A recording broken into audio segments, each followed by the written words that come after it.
The dispute between the federal government and Stellantis over the production incentives that Ottawa promised to match under the U.S. Inflation Reduction Act, and how it led to the suspension of construction at the site.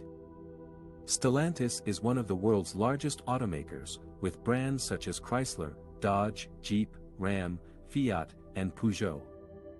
In May 2022, Stellantis announced a joint venture with Samsung SDI to invest over $2.5 billion in a lithium-ion battery production plant in Kokomo, Indiana. The plant was expected to start in 2025 and create 1,400 new jobs. It would supply battery modules for a range of electric vehicles produced at Stellantis North American assembly plants.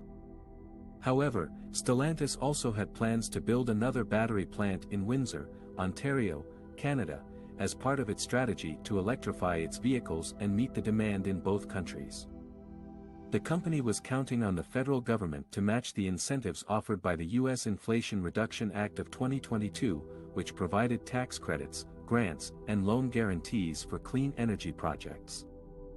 The Inflation Reduction Act was the most significant climate legislation in U.S. history, offering funding, programs, and incentives to accelerate the transition to a clean energy economy. It directed nearly $400 billion in federal funding to clean energy, with the goal of substantially lowering the nation's carbon emissions by the end of this decade. However, the Canadian government did not deliver on its promises to match the U.S. incentives, citing budget constraints and competing priorities.